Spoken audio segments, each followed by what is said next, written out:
I got it on Temu. I've been dying to say that. I got it on Temu. I got it on Temu. I started shopping on Temu, and I haven't been able to stop. I'd like to take this opening segment to thank our sponsors, Temu. Thank you. They give us $1 million an episode to do this podcast, and Temu, we couldn't do it without you. Couldn't do it without you. Couldn't do it without you. Thank you for this $2.50 MAGA hat. I really love it, and I'm really excited to rock it. But I tell you, I would not have spent more than $3 on a MAGA hat because I feel like it's it's like one of those trendy things. You know?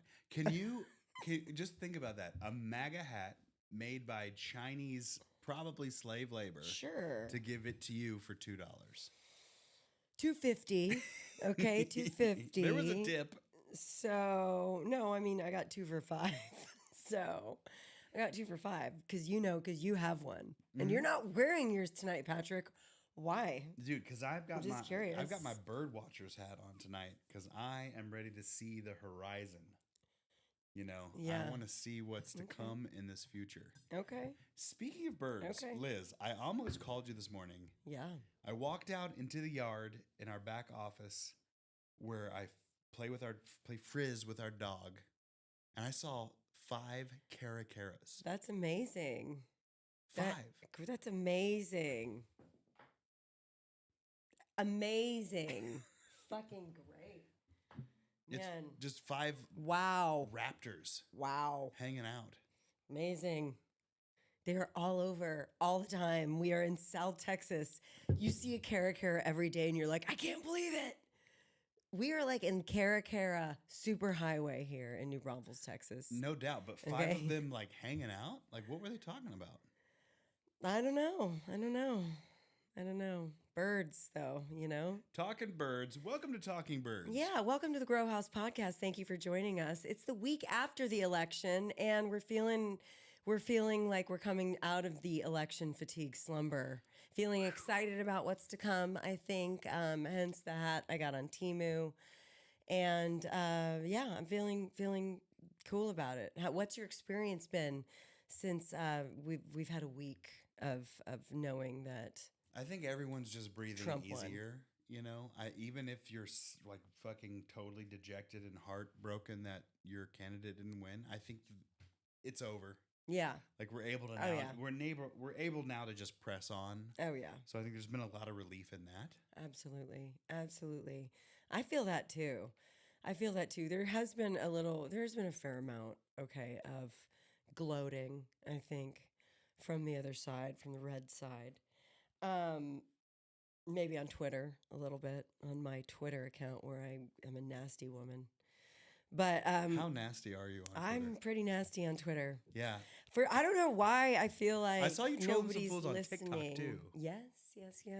So that was because I wasn't getting enough out of Twitter. I needed to take it to TikTok, and boy, did that work.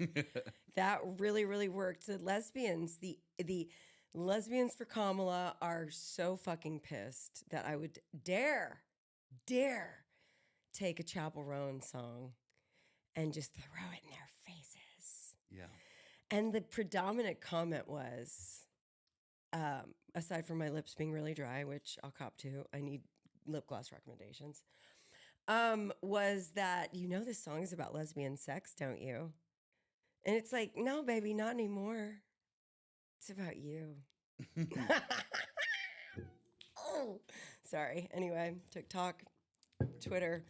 I've been not gloating, but it's like I've kept quiet for so long. You're a bit of a troll, though. And that's what we need to address, is that you are one of those people that are on X and potentially TikTok simply just to do stuff that cause reactions. They call it TikTok. What do they call it? Anger trap or rage bait. Rage bait. Only you're a rage bait on TikTok, yes. And I'm going in hard. I've got so many Chapel Roan songs lined up. I love Chapel Roan.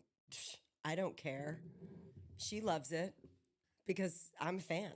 Rage bait. Thank you. How many times did people tell on me by mentioning Chapel Roan? Oh, mommy's not going to save you. Mommy's not going to save you, babe. You're going to watch that TikTok again and tell your friends about it. That's what I'm into.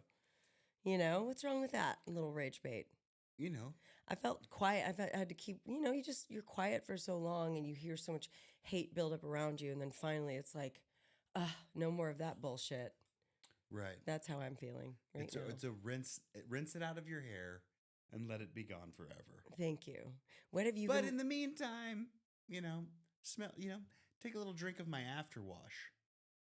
I mean, that's kind of your trolling. Well, drink it in, baby. Drink it in. Get drunk on it. Mm-hmm. It'll always stay up here. I love it. I really do. It just entertains me so much when people get angry like that for little stupid things. Did you know this is a lesbian song? So what? What's wrong with that? Somebody who votes for President Trump can't be pro-lesbian music, can't be pro-lesbian in general. Lesbians can't vote for Trump. Give me a fucking break. They don't care about abortion. It's true. I mean, come on.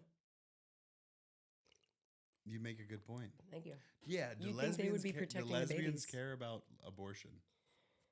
Well, and if you do care about abortion, let us just say that abortion rights are a state's issue. So you can still get an abortion in the United States of America, first and foremost. I know, but the idea of why do lesbians care so much about abortion? Right? You think they'd be like all about, no, just wait 9 months, just have your baby, give it up for adoption. Come on. Yeah. We need more babies out there. Yeah. You don't have to want your baby. Just go for it. Just carry it. Man, we're starting hot tonight. All the heavy-hitting divisive issues. Yes. Let's just talk about them. I know, right? Well, I mean, we're just coming off the election. And the most important issue to us, there are many important issues. And I wouldn't say the most important issue, but a very important issue is cannabis and policy. And, President Trump, you have the ability to deschedule cannabis. Yes. And I also think that the current administration has a great chance here of making a big, expungement of records or getting people out of jail. And we'll see what they do. I have a pretty good feeling about it. But yeah, it'll be interesting to see what Trump does. Right? Yeah. Seems like such a non-issue. He's also, now, so many other issues happening. It's like, okay, it's like lower on the priority list, I think, it's just in general. He has said that no one should go to jail for cannabis, which is completely true. Yeah, but now you have the right to make it so no one goes to jail for cannabis. Well, I mean, it's a state's issue, and it should be a state's issue. But, it certainly shouldn't be on the federal radar whatsoever. Right. Descheduled federally. Yeah, you know what? Stick it to Nixon. Undo that bullshit. Stick it to Nix. Stick it to the Nix. Who's going to do it? It's been there. It's been like that, just like low-hanging fruit for so long. If you get the stoner vote, They may or may not show up at the polls, but they will appreciate you. They'll appreciate you for sure. Well, we know Kennedy. We know where he stands on all of it. I mean, and so he's in Trump's ear now. Yeah? Oh, yeah. Kennedy is for sure, on our total side. Yeah, that's what I figure. I don't think I've ever read anything or heard anything about what he's into. I have, and it's everything that we want. People out of jail for it, commoditized. Make it a crop. And he certainly knows about hemp too, and the multiple things that the hemp plant can do. Yeah, definitely. So it'll be interesting.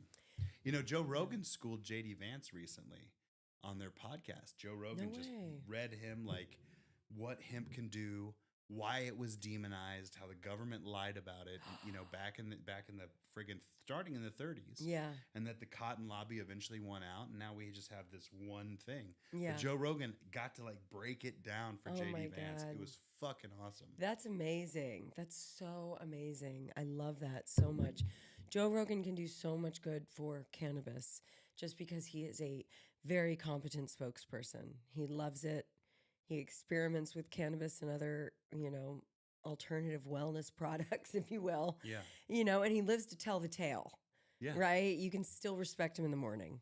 Look at that he's camera. very important. Yes, he's look at very that camera and tell Joe Rogan how important he is to the movement, especially of industrial hemp and cannabis. Listen, Joe Ro, I'm going to take this clean rip, okay, of No-Till Kings, SFV Animal Mints for you, okay? For you right now. A Joe Rogan Rip. Brought to you by Liz Grow. That is milky, dog. Fuck, that's good. Wow. Puffy clouds. So good. Puffy clouds. Excuse me, puffy clouds. Joe, here's what I have to say. You're doing great. Keep doing what you're doing. Truly. Smoke more weed, grown in living soil, and let the spirit move you. That's all I have to say. I don't have to tell him to, do anything. I feel like I didn't even hear that he schooled J.D. Vance in hemp, and I feel like I hear these things. So I didn't hear that. So that tells me that, like, it's happening more and more. I feel like he's talking about cannabis and hemp more and more. Well, every time he gets a chance to talk about industrial hemp, he takes it. Yes. And he gives the full idealized version of like why it's been demonized, where it is now, and what it could be for our country, and how the possibilities are limitless. And that is like all we need him to keep doing is every time he gets a chance to whisper that into Elon's ear, whisper that into Vivek's ear, or any of these people, J.D. Vance, like, hey, why not commoditize hemp in America and revitalize plastics, make biodegradable plastics, make oil, grow your house. Right? The idea of 6 acres of hemp. It's amazing. You pay a farmer to grow 6 acres of hemp, and then you can grow a fucking 4,000 square foot home. Isn't that amazing? Out of the materials from it. Yeah, it's amazing. Get your neighbors to help you build it. It's lofty, but it's there. I love it. All of a sudden, it's like all the neighbors are nice and the birds are chirping. No, but it is. Localize the work. It's happier. Localize the work. You shouldn't be buying your wood for a house from fucking California or China. You should be buying the materials to build your house with shit that was grown with a crop that regenerates itself 2 or 3 times a year. Yeah, absolutely. It's just an amazing idea. And Joe Rogan, just anytime he can get a chance to spout these hemp-tastic futures, that's what we need him to do. Amen. Amen. That's absolutely right. That's it. But then I will say this to Joe Rowe. Joe Rowe. Why doesn't anybody call you Joe Rowe, first of all? I think that I'm going to make a plea to all of the kids out there who have yet to be popped for having a joint or a vape pen in their backpack, okay? Let's not let this end their life. Let's not ruin any more lives. And that, I think, is, I would push for that. I would get in Joe's ear. Liz Grow to Joe Rowe, you got to, we've got to decriminalize, and we got to decriminalize now, period. There are kids' lives being ruined. And you might say, oh, those kids shouldn't be doing drugs. First of all, it's plant and it's natural. There are products out there that are unnatural and that are full of bad shit, yes, in the market. But that's only because the government can't keep up and policy and regulation are all over the place. So some people need this plant. For some people, they're called, like THC calls them. They need THC in their bodies. Some people, I don't think it's for kids at all. I do not, but unless you're really sick. There's a certain slice of the population who was born needing this stuff more than, the average. Some people don't need it at all. But my point is this, like, we shouldn't demonize these kids. And demonize it. Demonize it. No, my point is this. Have you no empathy, Have you no empathy? That's what I want to say to the government. And I want the cannabis czar to be somebody who is superhuman. I nominate you as the cannabis czar. Thank you. I accept. I would accept, and I would crush it. I can say that confidently. Hi, America. It's time that we lean on the new presidential cabinet to elect a czar not only of the border and of government spending oversight, but also of cannabis. That's right. It's time for a czar of cannabis. Canazar. And I would like to first and foremost nominate Texas's own Liz Grow for czar of cannabis. Now give your slogan statement in 5, 4, 3, 2, and... Canazar. How about a can of gar? Let's all get high on our own supply. American cannabis.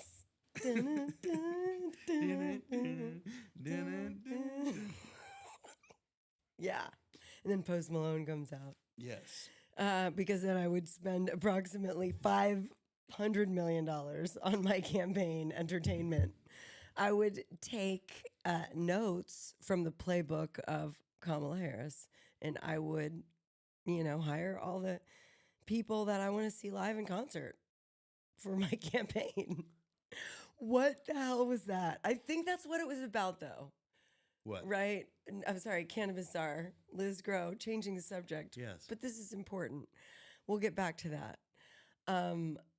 So now everyone's doing the campaign, the election postmortem, right? Mm-hmm. And looking at like what, the moves were. And Kamala clearly did leaned heavily on the celebrity endorsement and spent a lot of money on it. And we can see how much money she spent on it and how much she spent on who. Mm-hmm. And I'm like, are you just doing this because you want to see these people in concert? Yeah, like, this is like your personal, like... Yeah. Weren't you telling me, though, that she spent, like, millions of dollars? Like, Oprah's suspect? That Oprah? They gave Oprah $1 million or something? That's right. And Beyonce millions? And Lizzo millions to participate in campaigning? They gave celebrities money to participate in campaigning? Like, if that isn't just the sign that, like, you are upside down, like, if someone's not going to do it for free, that's not American. It's gross. It's gross. It's gross. It's clearly come to the circus. Come to the circus. Come under the big top. That's what it fucking is, and it's disgusting. And we have to call it what it is. We have to. It's marketing. It's gross marketing. We're all being marketed to all the time, and it's gross. And that's the most egregious, I think, slimy campaign You paid move. a celebrity to participate in your campaign. It's like, what are you? It's like, does the celebrity not have any respect? Oh, no, because no, I guess what no. I'm saying is that what I'm trying to appeal to is that, like, let's say you're a celebrity and you fucking really believe in something. You don't need to be paid, dude. You're willing to be like, I fucking believe in this. So gross. I am a celebrity, and yeah, I'm using my power as a celebrity to tell you from the bottom of my heart, this is what my conscious connection to God is telling me. We've got to do this for our country. To get paid for it? Go fuck yourself. Are you insane? Yeah. And I'm sure it happens on the Republican side. I'm sure if we really dug in on the history, it happens. And I'm saying, come on, fuck all that. It didn't have to happen this year because Trump is the celebrity. He's the one. Yeah. But it's like, dude, you fucking, she paid Lizzo $3 million. $3 million. That is just gross. That's gross. And then to see, what Lizzo did. I'm not the biggest Lizzo fan anymore. We've seen her 3 times in concert. First 2 times. Dude, she sexually abused her staff. The first 2 times, it was fucking... Where's the the first 2 times were so good. Lizzo, you are so good, and we were such fans. But then she just like got swallowed up. Cancel culture and then goes both ways. Well, the last time we saw her was at ACL. It was crazy. There was a sea of people. It was like, oh my God. It's like, we're fighting for you, Lizzo. We love you so much. And then we just like start hearing all this, like, she's just like male bashing, and it just sucked. What year was that? 2018? 2018, I don't know. 2019, Lizzo. We could look it up. Lizzo headlined ACL, and in between her song, like we'd seen her at, Liz and I had both had collective experiences seeing her. We saw her at Emo's, and it was like 200 people. Yeah, Emo's 200 people, and she did Little Red Velvet. Yeah, and then we saw her. So fucking good. Yeah, you didn't see her weight. Amazing. You didn't see her weight. You didn't see anything. She was like a goddess. She was amazing. Oh, I'm sorry. And then the machine swallowed her. Well, she sexually abused her staff. And bought her. Well, that too. But I could I'm be real. I could forgive a few things. Cancel culture goes both ways. And what she did in Amsterdam is unforgivable. But maybe I'll forgive it. I don't know. Give me the details. Honestly, it's crazy. It's bad, but wah, you're working with Lizzo. Lizzo should not be mean. She should not be an asshole, but I think that she got swallowed up at some point and she turned, and that's when she became bad. You know, like I not bad, morally bankrupt. These people have no fucking scruples. Yeah. Their character went out the window when everything got to be made to this belief that they are gods. She worked so hard. They believe the way that they divify themselves and the media personifies it and totally plays it for commercial value. Yeah. When you've lost touch with the fact that you're being used for commercial value and that alone, and that somehow you're saying something positive, but you're taking so much money to sort of change the voice a little bit here and there. When you like lose sight of that and you're just getting paid, you have become part of the problem. I know. And that is where Lizzo goes in my book. Ugh. I love her music. Every concert I've ever seen her in, and probably will see her again. No, ACL she was fucking not good. entertains me, and that is all I need her for. She's amazing. I don't need her to be paid $3 million to tell me or my stepdaughter or you or any of my friends or anyone with a conscious brain how to vote. Get out of here. Don't pay me for that. If you believe in something, you stand up for it, and the money doesn't matter. The fact that the money matters to her invalidates anything she says or does beyond getting on stage and making me feel awesome and entertained. It's so gross. It's so gross. And I'm going to say the quiet part out loud. You know, why does it have to be the black woman who is the puppet? And that is what you're looking at. And that is what you saw. Lizzo, Megan Thee Stallion, Beyonce, Kelly Rowland. These are women who work so fucking hard. They work their asses off to get to where they are. Oh my God. And then all of a sudden, they get to be paraded out. And dare I say, too, Cardi B, girl, she knew she shouldn't have been saying anything.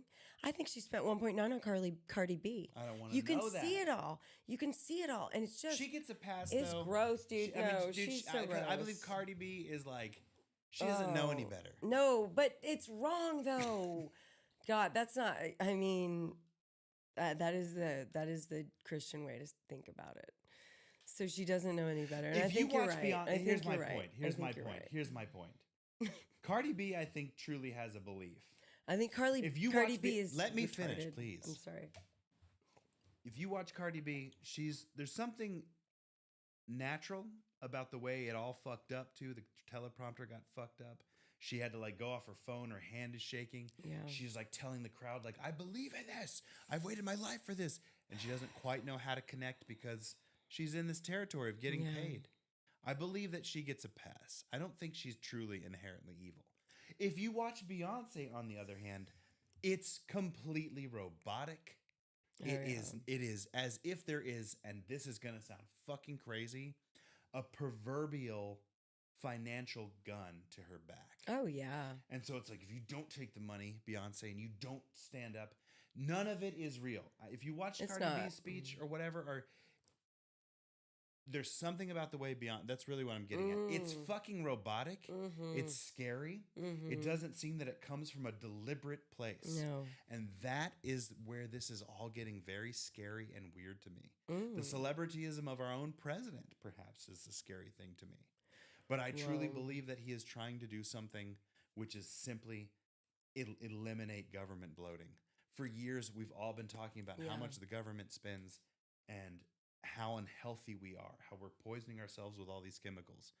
Donald Trump has just said, we're going to try it out. I'm going to eliminate half of the government spending and see what it's like to have a true surplus, not these fake ones with fiat currency. We're going to have a true surplus, and we're not going to go to war and beat the war drum to make that surplus a stockade to give to trade schools while we change the system or whatever it becomes. And then Kennedy, on the other hand, is saying we're going to eliminate these you don't want red dye 40 in everything you eat because it makes you sterile, and that's now proven. We're going to eliminate it. You don't want pasteurized milk. We're going to eliminate it. Twizzlers. Our milk, guys, in the next 4 years, our milk, the way we get milk is going to change. I drink walnut milk. Do you understand that? I drink walnut milk, so keep that the same. You won't have to refrigerate milk in the next 4 years because we're going to go to natural milk. You don't have to refrigerate walnut milk. You don't have to refrigerate walnut milk? That's real?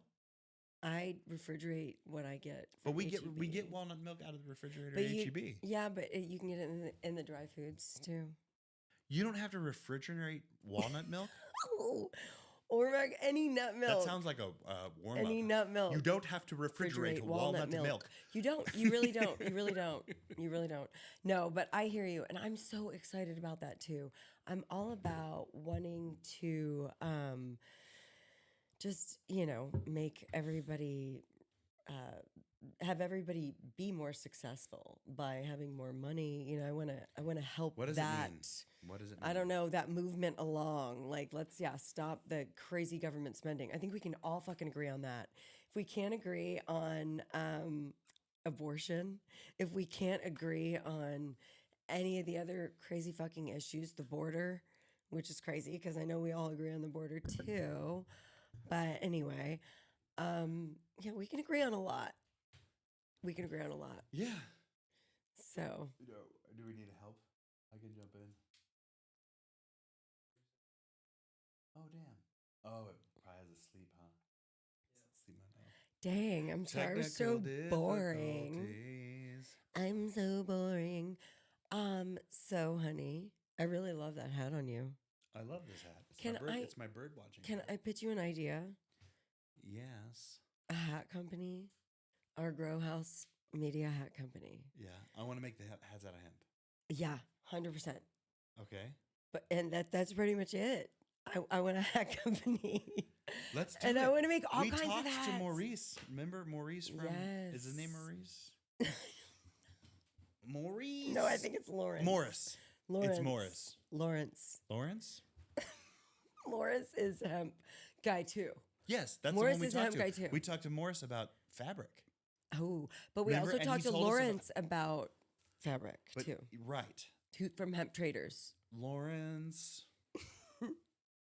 I'm just saying. I really want that. He told us about a hemp fabric that they have that is as thick as felt, like a cowboy hat. Like he's like, in theory, we could partner, or you could buy from us and we could try making hemp cowboy hats.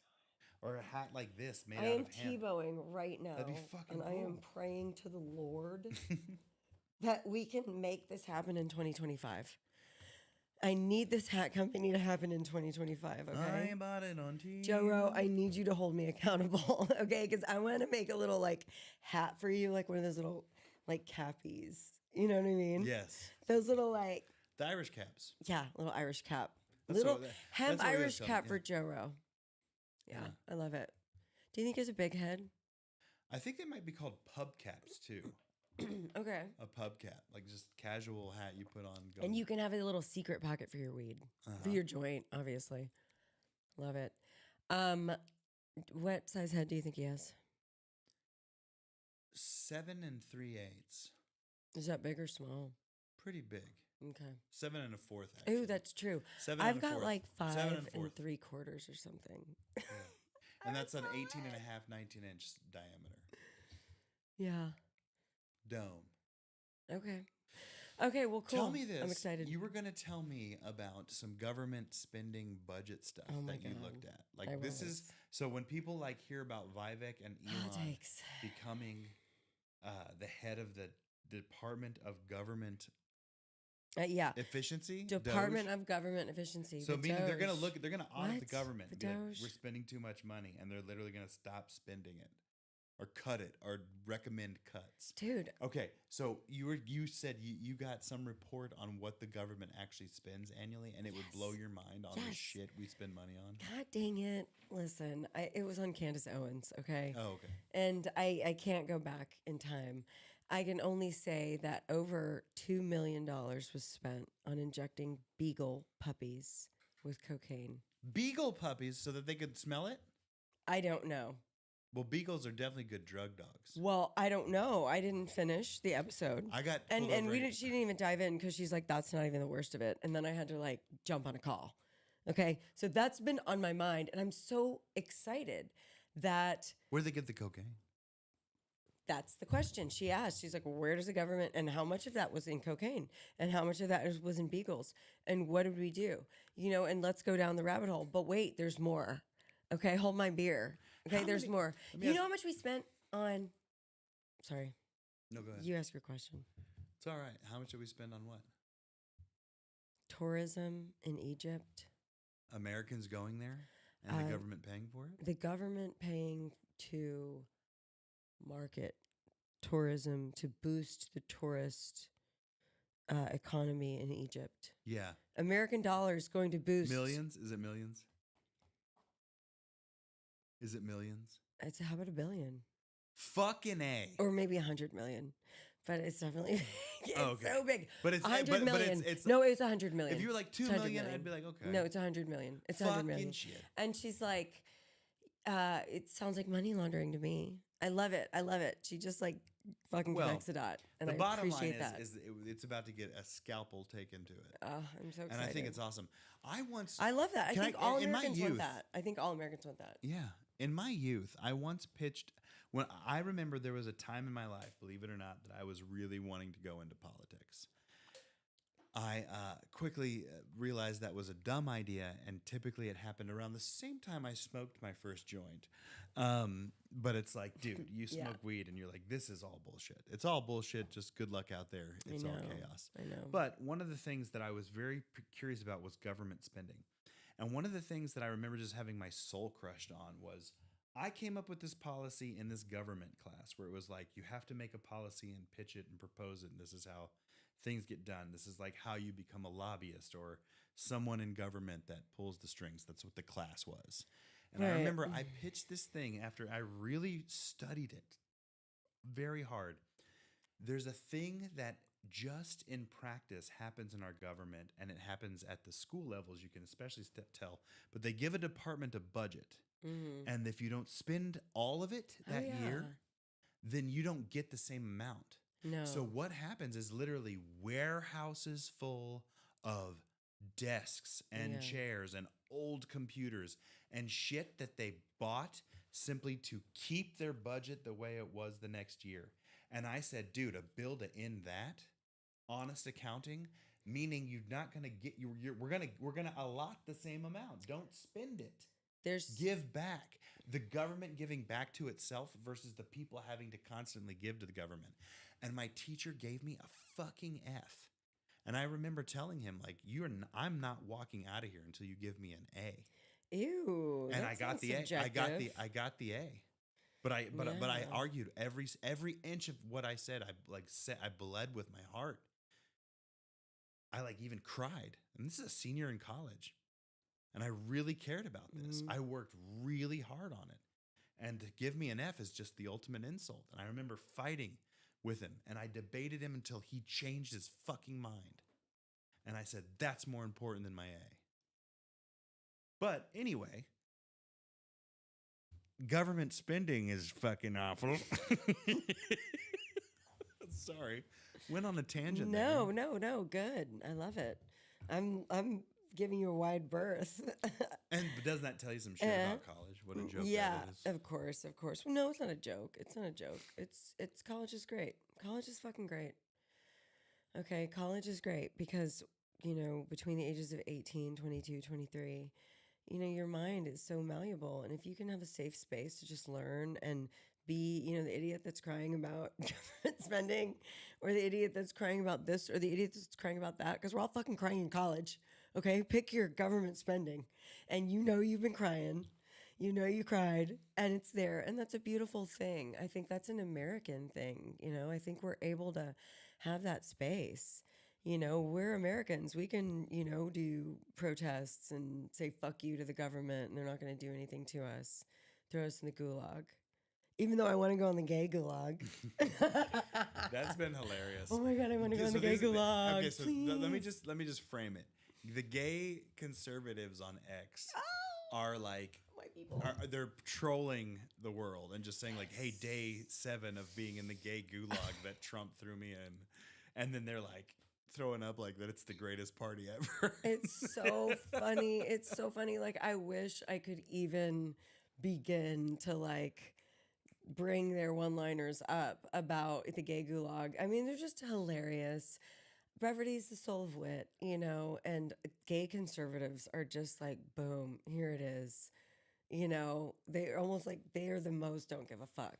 Mm-hmm. And I don't even know what else to say about it. They're fucking amazing. And I want to go in the gay gulag so badly. I'd like to also thank our other sponsor, Gay X.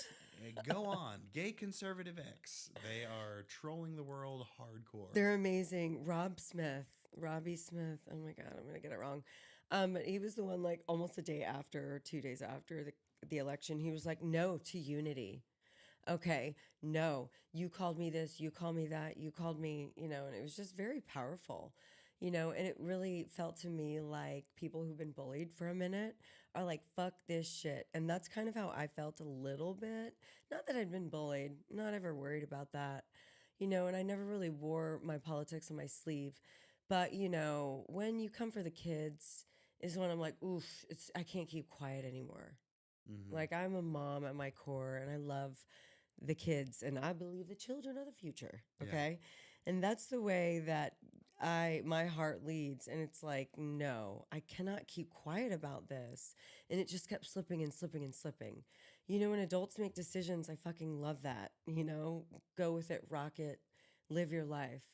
But children need to be children and have a beautiful, you know, be protected and, you know, not think about sexuality, not think about their sex parts. Keep their innocence, you know, until they wake up with a boner or they wake up and like, oh my gosh, what's going on? They're taking a bath, whatever.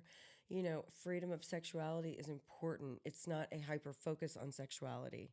You know, and so that is like the difference, I think. And I'm so like glad to get away from that. And now I'm kind of loud about that. Yeah. Yeah, you don't come for the kids. Yeah. Mm-mm. Don't force it. Let our culture should be set up to protect the mental sanctity of children, and that's at every level.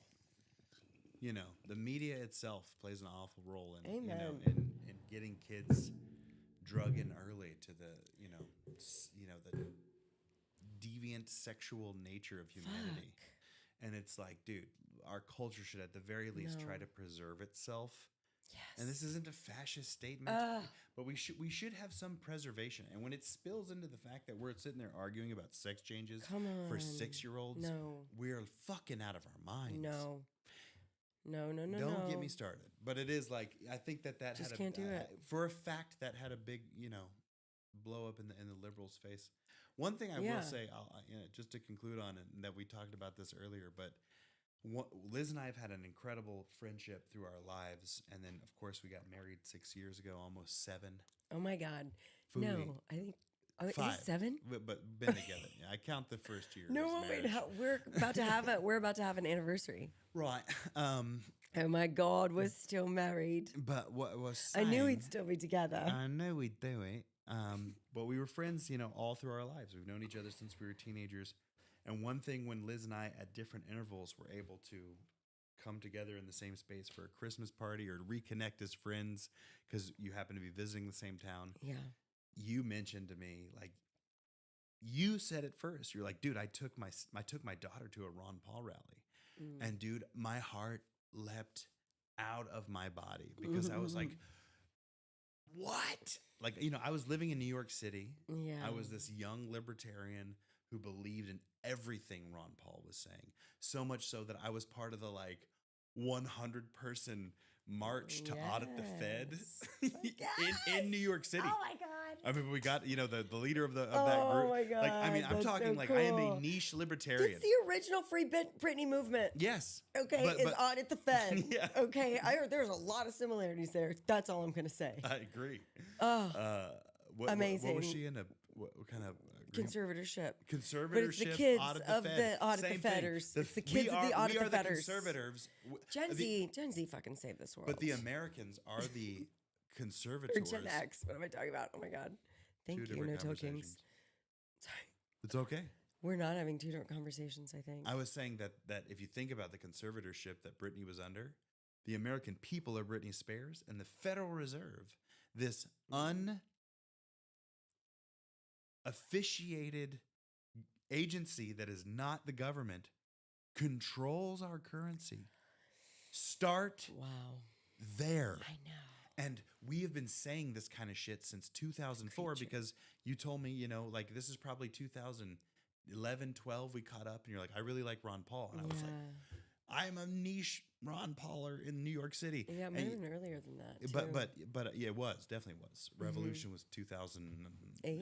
Yeah, I was gonna say print in 11. So, who knows? But we've been at this for a long time. We've been saying that, like, dude, we need to truly investigate the nuance of the finite system in which we are sitting here debating.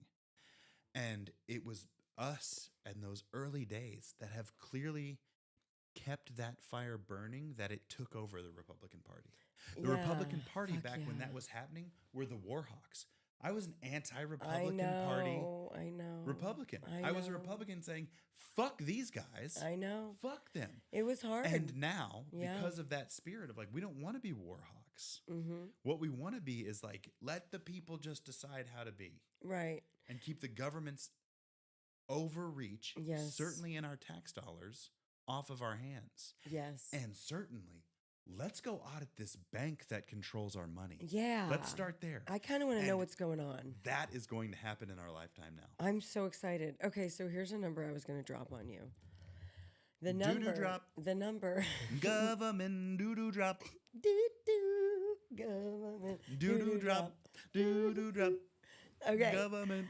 And then sponsored by the Haze Connect Moroccan Hash. Okay. Doo-doo drop. Doo-doo drop. Doo-doo drop. Doo-doo drop. Government doo-doo drop. Doo-doo drop. Wow, that Moroccan Hash. Don't even get me started. But okay, how many government agencies do you think there exist today? How many government agencies? Just be real. I mean, federal government agencies? Federal government. It's got to be somewhere between 200 and 500,000. Did you just say 200 and 500,000? Yes. Why didn't you just say 0 and 500,000? Like. No, I'm thinking the number is somewhere in between there. That massive gap? Yeah. Is that number is somewhere in between that I'm massive playing gap? Price is Right here, dude. Oh my God. I'm playing Price is Right. Why are you judging my guess? No, just give me one number. 1 million. No. There's 432. And that's a lot of government agencies. Oh, okay. That's a lot of government agencies. Well, you can see, I was a bit crazy about government spending. You can see how I would think that it would be that bloated. Government agencies. There's 1 million government agencies. Maybe in the world. Shadow budgets, though, Liz. That's another thing we're about to learn about. You're so right. That's the one thing that they don't realize. As part of his cabinet, Donald Trump has said, I'm putting Elon Musk and Vivek Ramaswamy in charge of government efficiency. I know. Why does NASA get an annual $4 billion funding each year, and we don't get to see it? I want to see it. Part of it is in black budget. Those guys are going to say, why? And open the books. Meaning, this is crazy. Let me get real nuts with you. All right? I'm getting nuts. Sorry, I'm going there. Elon Musk is trying to get to the fucking moon to build bases and get to Mars to build a colony, right? Yes. What if he's able to say, crack open that black budget, NASA? What the fuck do you know? Who the fuck? What is a shadow budget for a space agency? That's what he's going to do. And what if NASA is reverse engineering with this shadow budget, like I suspect in many others? They're reverse engineering discovered alien technology to make time travel possible. Yeah. And Elon Musk says, no. That's public domain, motherfuckers. Let the American entrepreneur loose on all this shit you guys are doing in secret and open it up to business and open it up to the American spirit so that we keep it not secret and, this thing that is utilized for power, but democratized for Americans and the world. Yes. That is a very real possibility. I love that. I'm down for it. And we're here. And that's literally why we're doing this, why we're doing this every week, so that we can talk about it, A, and B, talk about it with you. Okay? The American. Talk about it with all of you. We've got 2 fans in New Zealand and 4 in South Africa. I tip my hat We've to got you. We've got 10 fans in Japan. Fans in Japan. And then 40 Texans. Yeah, 40 Texans. And that makes up our fan base. That is that's the demographics on you. We love you guys. We love you. No, we do have a couple in South Africa as well. We have 2 fans in South Africa. And yeah, I just want to call out our sponsor tonight, Chewy's. Chewy's and my vintage Chewy's drip, if you will. Chewy's. Found this in Muncie, Indiana at a vintage store. I did not have Tex-Mex with that woman. This shirt is from 1998, and yes, there is a little ring around the collar. The thing that I love But I love it, and I wear it as a dress because it's a XXX. What I love about it the most is that it's a funny joke now because it's retro clothing for a joke that's really bad. Like, it's not even funny for the times. No. Like you know what I mean? Like, if you it's like bad. I remember walking into Chewy's in 98. Everybody made fun of him. I did not have Tex-Mex with that woman. That's your take on it? It's Chewy's? So silly. Like, get out of here. It's so silly. Like, what I love about wearing it in 2024 is it's a bad joke from 1998. It's like a joke that was like no one really even thought was that smart. Hey, let's call this phone number. There's a phone number on this t-shirt. Let's do it. There is a freaking phone number on this t-shirt. It says Chewy's Comida Deluxe Incorporated 1998. Okay, give me the number. All right, here we go. 512-473-2783.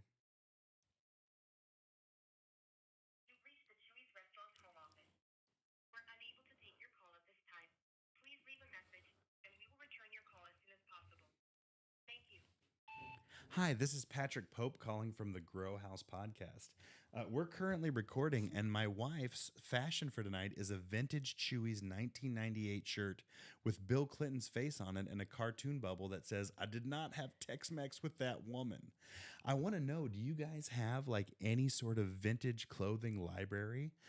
We shoot content, and I'd love to come visit the vintage Chewy's clothing library or anything where you guys have your old logos and clothing. We kind of collect this stuff, and this is the one we're wearing tonight. I love this. We love this. We love you guys. We eat Chewy's at least once a week, if not 4 times a month. Sorry to admit it. A lot of You're Chewy's. right down the block from our Sorry, office. Bobby. Again, this is Patrick Pope from the Grow House podcast. Please call me back, 917-364-2220, or email me at patrick@growhousemedia.co.